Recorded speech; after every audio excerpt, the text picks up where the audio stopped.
안녕하십니까. 공병호TV의 공병호입니다. 1940년생 일본의 탐사 작가 다치바나 다카시의 사색 기행을 여러분들에 소개해드리고 있습니다. 그는 이렇게 이야기합니다. 여행을 떠나는 애초의 목적을 일상성의 탈출이라 한다면 여행의 패턴화, 일상화는 최악의 퇴행현상이라고 할 수 있을 것이다. 요즘 텔레비전의 식도락 여행 프로그램은 퇴행이 어디까지 진행됐는지 그 극한 모습을 잘 보여준다고 해도 과언이 아니다. 연기하는 사람이나 보는 사람이나 그게 객관적인 진실 같은 것은 있을 리 없다고 생각하면서도 아주 약간의 진지함에만 의존해서 완전히 패턴화된 장면을 그저 퍼포먼스로 연기할 뿐이다. 이것이 퇴폐가 아니고 무엇이겠느냐. 여행의 패턴화는 여행의 자살이다. 여행의 본질은 발견에 있다. 일상성이란 패턴을 벗어났을 때 내가 무엇을 발견하는지, 뭐가 전혀 새로운 것을 접했을 때 내가 어떻게 변하는지 새로운 나를 발견하는 데 있다. 다치바나 다카시가 생각하는 여행은 여행을 통해서 사람들이 만남을 갖게 되고 그 만남을 통해서 변하게 된다는 그런 주장입니다. 이제 오늘은 특히 다치바나 다카시가 서문에서 이야기하는 문명의 흥망성쇠에 대한 부분을 살펴보도록 하겠습니다. 작은 주제는 어떠한 문명도 마침내 멸망하여 모든 거대 도시는 결국 유적이 되고 만다. 이집트에서는 카이로 박물관과 카이로 주변을 충분히 돌아본 다음에 룩소르로 향하여 왕가의 계곡 주변을 임대자전거로 샅샅이 돌아다녔다. 비행기를 타고 아부 신벨 궁전도 보러 가는 등 이집트 문명의 유적을 종형으로 살폈다. 그리고는 알렉산드리아 항하에서 헬레니즘 시대의 세계 중심이던 이 도시를 꼼꼼하게 돌아보며 다녔다. 이 항구의 초입에는 높이 110m의 대형 등대가 있었는데 당시 인간이 만든 가장 높은 건조물이라고 해서 세계 7대 불가사의 가운데 하나로 꼽히고 있었다. 일설에는 이 도시에 있던 고대 세계 최대의 도서관에는 90만 권이나 되는 책이 있었어 인류의 모든 지식이 그 안에 들어있었다고 한다. 그러나 지금 그 도서관과 책은 한 조각도 남아있지 않다. 또 이곳은 클레오파트라가 율리우스 카이사르, 안토니우스와 고대 세계의 패권을 둘러싸고 화려한 연애를 펼친 세계사 최대의 로맨스가 있었던 무대라고 하는데 지금은 아랍 세계 특유의 지저분하고 소란한 다툼이 넘치는 혼란스러운 거리일 뿐 로맨스는 눈을 씻고 찾아봐도 보이지 않는다. 파밀라나 알렉산드리아뿐만 아니라 고대 세계의 영하는 어디를 가봐도 정말로 한 조각도 남아있지 않거나 겨우 몇 조각만 남아있을 뿐이다. 1972년부터 1974년까지 나는 그런 고대 유적을 많이 봤다. 그 후에 여행에서도 유적이라면 절기와 발걸음을 향했기 때문에 고대 유적을 많이 보기로는 아마 내가 일본에서도 몇 손가락 안에 꼽힐 거라고 생각한다. 그만큼 유적을 계속 보다 보면 자연이 현대 문명의 소산을 바라보는 눈길도 크게 달라지게 된다. 1972년에 여행에서 막 돌아왔을 때인데 전부터 사귀고 있던 여자를 그저 막 생긴 호텔 뉴 오후타니 꼭대기층의 해전식 스카이 레스토랑으로 불러내서 식사를 한 적이 있다. 우리는 얼마 전부터 인기를 끌고 있던 혹성탈출이라는 영화에 대해서 이야기를 나눴다. 바닷가 모래에 파묻힌 자유의 여신상을 발견한 주인공이 지금 자기가 쓰이는 세계가 핵전쟁으로 멸망한 지구라는 사실을 깨닫고 아연 실색하는 그 충격적인 마지막 장면도 이야기했다. 그리고 나는 여행에서 보았던 1000년, 2000년 혹은 그보다 더 오래된 수많은 유적에 대해서 이야기하고 나아가 창밖에 펼쳐진 도쿄 시내를 가리키며 이 도쿄도 앞으로 1000년, 2000년이 지나면 결국 모든 것이 유적이 되고 말 거야. 이 호텔도 흙 속에 묻혀 녹슨 철고조만 툭 튀어나온 몰골이 되겠지라고 말했다. 하지만 내가 사귀고 있는 여자의 무감각 표정은 내가 하는 말을 전혀 이해하지 못하는 눈치였다. 그때는 다나카 가쿠에이 시대가 막 시작되던 때이고 고도성장의 한복판에 있던 시절이었다. 대부분의 일본인들이 이 호황이 한참 계속될 거라고 믿고 있던 시절이었으니 도쿄가 결국 한낱 유적이 되고 말 거라는 이야기가 순순히 통할 일은 없었다.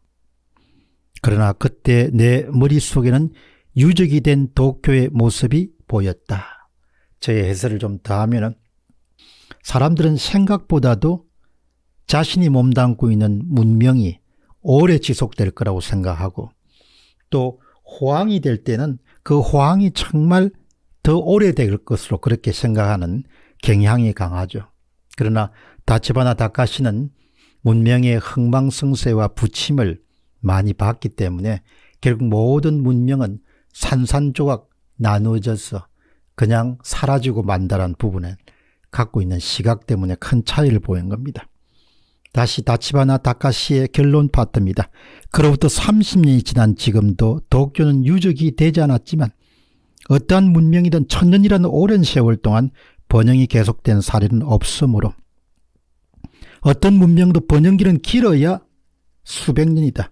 지금도 나는 도쿄도 결국은 유적이 될 거라고 생각하고 있다. 긴 시간대를 시야에 놓고 여러 문명, 여러 국가의 흥망을 살펴보는 여행을 몇 번 거듭하면 그런 역사 감각이 자연스럽게 체득되는 것은 좋은데 그와 동시에 세상의 일반 사람들하고는 아무래도 생각이 어긋나게 된다.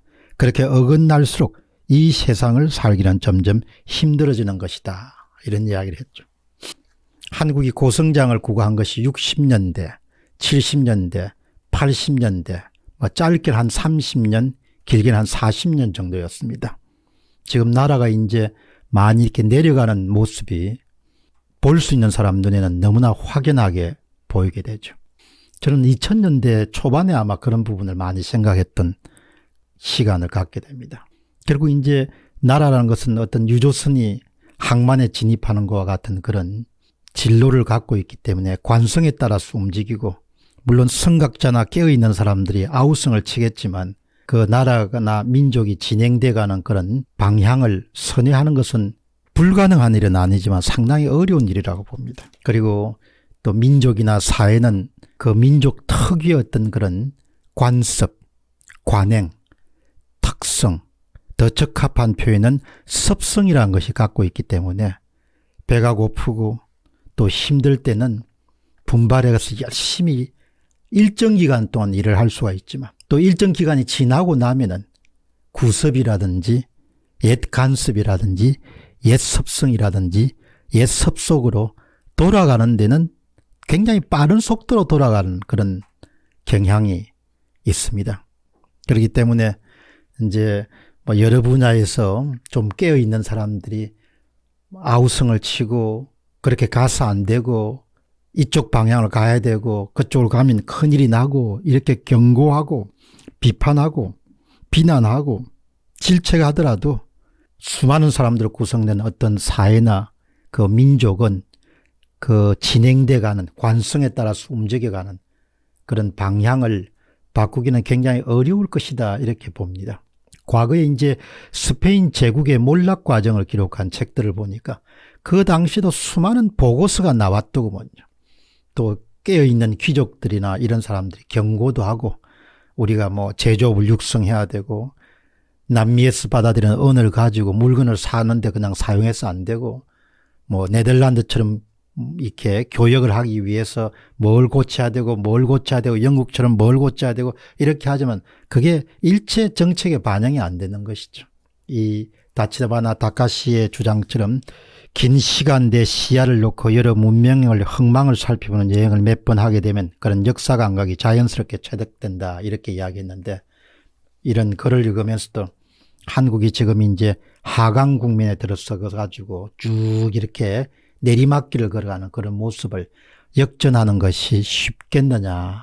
어쩌면 그것이 쉽지 않은 일일 것이고 어쩌면 그것이 불가능한 일은 아니겠지만 확률적으로 상당히 가능성이 낮은 일이 될 것이다. 이런 생각을 해보게 되는 것이다. 경제학자들은 그런 부분을 흔히 이야기할 때 경로 의존성이라는 그런 용어를 많이 쓰죠.